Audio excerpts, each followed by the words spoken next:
لمسجد أسس على التقوى من أول يوم أحق أن تقوم فيه رجال يحبون أن يتطهروا والله يحب المطهرين.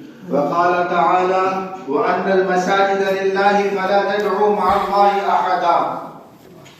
وقال النبي صلى الله عليه وسلم: من بنى لله مسجدا بنى الله له بيتا في الجنة، او كما قال رسول اللہ صلی اللہ علیہ وسلم. آج کے دن اہل محلہ کے لیے، اہل گاؤں کے لیے اور ہم سب کے لیے جو یہاں شریک ہیں بہت تاریخی دن ہے، بہت اہم ترین دن ہے کہ اللہ کا گھر آج اس کی افتتاح ہونے جا رہا ہے. لوگ اپنے تو گھر خوب بنواتے ہیں، محلات بنواتے ہیں، قلعے بنواتے ہیں، بڑی بڑی گاڑیاں خرید لیتے ہیں، لیکن کچھ لوگ ایسے بھی ہیں جو اللہ کے گھر بنانے کی فکروں میں لگے ہوئے ہیں.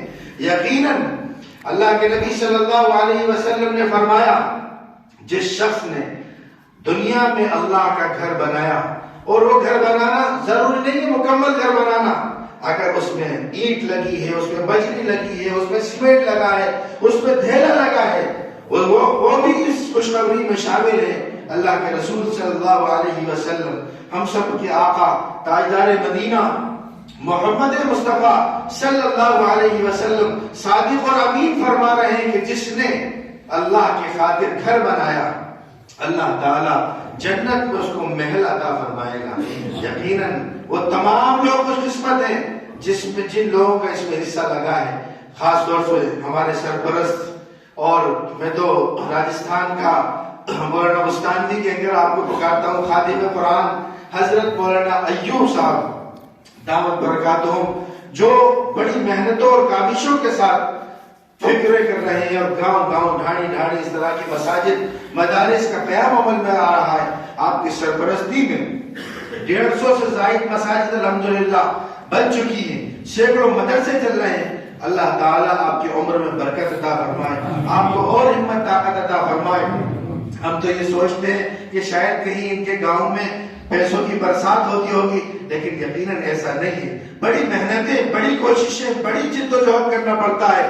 شہر کی کئی مسجدیں ایسی باقی ہیں کہ ان میں ابھی ایک مینار لگنا باقی ہے. شہر میں پیسے والے ہونے کے باوجود ان کو اتنی توفیق نہیں ہو پائی کہ اپنے گھروں کے سے ہٹ کر ذرا مسجد کی بھی فکر کر لیں. جن مسجدوں میں فرش نہیں ہوا، 10 سال ہو گئے ان میں فرش نہیں ہو پایا. جن مسجدوں میں کلر نہیں ہوا، ان کو 5 سال ہو گئے کلر نہیں ہو پایا. جن مسجدوں میں مائی خراب ہے، توفیق نہیں ہوتی کہ ان بائکوں کو صحیح کر لیں. اللہ رب العزت آپ کی عمر دراز فرمائے. آپ نے تمام انتظامات کیے اور ہمارے محلے والے، ہمارے گاؤں والوں نے قدم سے قدم ملا کر اور ساتھ لگ کر دعاؤں کے ساتھ، محنتوں کے ساتھ، پیسے کے ساتھ الحمدللہ حضرت کے ساتھ یہ کام کیا. آج ہم سب خوش قسمت ہیں کہ آج یہ مسجد مکمل ہے. حدیث پاک میں آتا ہے کہ جب قیامت برپا ہوگی اور دنیا تہس نہس ہو جائے گی، ستارے ٹوٹ ٹوٹ کر گرنے لگیں گے اور روئی کے گالوں کی طرح یہ پہاڑ اڑنے لگیں گے، اس وقت ان مساجد کو ادب اور احترام کے ساتھ فرشتے اٹھا کر لے جائیں گے. جب مسجدیں سب جنت میں شامل کر دی جائیں گی، اس کے بعد دنیا پر پھر یہ قیامت برپا ہوگی. یقیناً اللہ رب العزت نے ارشاد فرمایا: لمسجد اسس علی التقوى من اول یوم احق ان تقوم فیہ. اب بنیادی بات کیا ہے کہ مسجد تو بنا دی شب بھر میں ایمان کی حرارت والوں نے. من اپنا پرانا پاپی تھا، برسوں میں نمازی بن نہ سکا. آج مسجد ویران ہے، مرثیہ خواہ ہے کہ نمازی نہ رہے، یعنی وہ صاحب اوصاف حجازی نہ رہے. آج ضرورت اس بات کی ہے کہ ہم آج اس موقع پر حضرت کے سامنے یہ فیصلہ کریں کہ انشاءاللہ العزیز ہم مسجدوں کو قائم کریں گے، نمازوں کو قائم کریں گے، مدرسے کو قائم کریں گے، اپنے بچوں کے ایمان کی فکر کریں گے. اگر آپ نے اپنے بچوں کی صحیح تعلیم و تربیت کی فکر نہیں کی تو وہ دن دور نہیں کہ آپ کی نسلوں میں، آپ کے بچوں میں مرتد پیدا ہوں گے. ایسے واقعات ہمارے سامنے آتے چلے جا رہے ہیں. یہ مسجد ایک مشن کا نام ہے، یہ در و دیوار کا نام نہیں ہے. اللہ کے رسول صلی اللہ علیہ وسلم جب ہجرت کر کے مدینہ تشریف لے جاتے ہیں، سب سے پہلے جس مرکز کا قیام عمل میں آتا ہے وہ مرکز مسجد نبوی ہے. اور اس کی برکت سے اللہ نے حکومت عطا فرمائی، اس کی برکت سے قیصر و کسریٰ کے تاج ان کے قدموں میں ڈال دیے. ان کی برکت ہے کہ آج ہمارے اس گاؤں میں لا الہ الا اللہ کہنے والے موجود ہیں.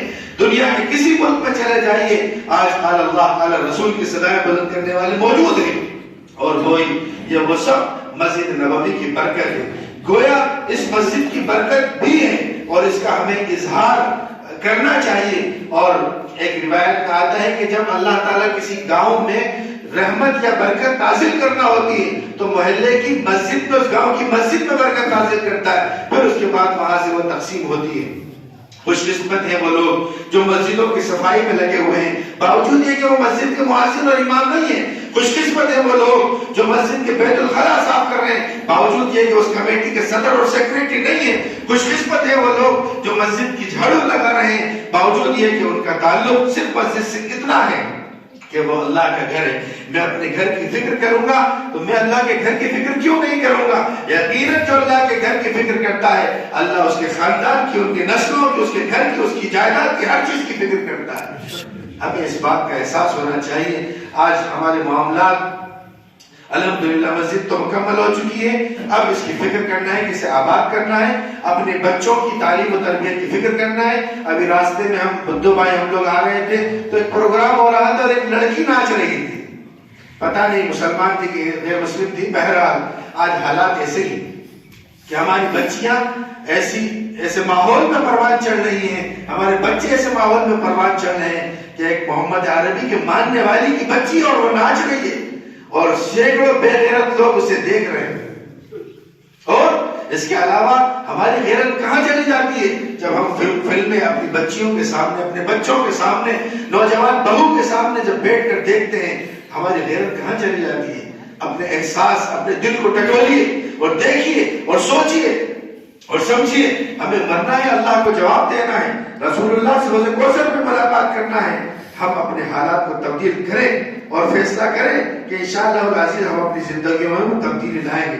جس طرح یہ پرانی مسجد نہیں ہو گئی، اسی طرح ہمارے دل کی حالت کو بدلنا ہے اور اپنے دل کو بدل کر نیا کرنا ہے، ایسا صاف اور شفاف ہو کہ اس دل میں صرف اور صرف اللہ بستا ہو، وہاں کسی کی محبت نہیں، کسی سے تعلق نہیں، کسی دولت، کسی پیسے، کسی جائیداد، کسی سے تعلق نہیں، صرف اللہ کی محبت اتنی غالب ہو کہ بہر صورت وہ یہ سوچے کہ مجھے اللہ کو جواب دینا ہے۔ آپ اس بات کی فکر کریں، ہم سب مل کر اس بات کی فکر کریں گے، کوششیں کریں گے، محنتیں کریں گے، حالات بدل کر رہیں گے۔ اس ملک میں جہاں مسلمانوں نے 1000 سال حکومت کی، 1000 سال حکومت اس ملک میں آپ نے کی ہے، صورتحال آپ کے سامنے ہے۔ بہرحال میں اس پہ نہیں جانا چاہتا، اسپین کی ایک مثال لے کر میں آپ کے سامنے یہ پیش کرنا چاہتا ہوں کہ آج یہ مسجد الحمدللہ بنی ہے، اللہ تعالیٰ مولانا ایوب صاحب کو بھی اور ان کے جو معاونین ہیں حاجی اسماعیل محمود چنانا صاحب اور عمران صاحب کی خاص کوششیں، مولانا کے صاحبزادے وہ تو ماشاءاللہ اس میں لگے ہی رہتے ہیں، مستقل اسی مشن پر لگے رہتے ہیں۔ 2 دن بعد ایک مسجد کا اور افتتاح، 4 دن بعد ایک مسجد کا اور افتتاح، الحمدللہ ایک مشن ہے جس کے تحت مولانا عمران صاحب لگے ہوئے کوششیں کر رہے ہیں اور بچوں کا بہترین تعلیم کا نظم آپ نے قائم کر رکھا ہے اور ہاسپٹل کا نظام آپ سب جا کر ایک مرتبہ ضروری ہے کہ وہاں جا کر اجمیر میں اوٹلا میں جا کر ہاسپٹل کا دیکھیں۔ آج دیکھنے میں یہ آتا ہے کہ ہماری بچیوں کی ڈیلیوری ہو رہی ہے اور مرد ڈیلیوری کرا رہے ہیں، بے حرمتی ہوتی ہے، احساس ختم ہو جاتا ہے، عورت چاہے مسلمان ہو یا غیر مسلم ہو، بہرحال پردے کا معاملہ ہے۔ لہٰذا ایسی صورت میں آپ نے انتظام کیا اور وہاں بہترین نظم ہے اور ڈیلیوری کے لیے عورتوں کے ذریعے عورتوں کی ڈیلیوری ہوتی ہے۔ یہ ہمیشہ سے نظام ہے، فطرت کا نظام ہے جس کو آپ نے باقی رکھا ہے۔ اللہ آپ کو جزائے خیر عطا فرمائے۔ تفصیلی بات تو حضرت فرمائیں گے، میں تو بیچ میں جملہ معترضہ کے طور پر حاضر ہو گیا۔ آپ کی جتنے ممنون اور مشکور ہو ہم کم ہیں، اللہ تعالیٰ آپ کی عمر دراز فرمائے۔ حضرت مولانا غلام مستانوی صاحب کی بھی طبیعت ناساز ہے، ان کے لیے بھی دعا فرمائیں کہ اللہ تعالیٰ ان کو عمر دراز فرمائے۔ اور اب ہمارا ضلع کا اجتماع بھی بالکل قریب ہے، اس پر خصوصی توجہ فرمائیں، ہر شخص شریک ہو۔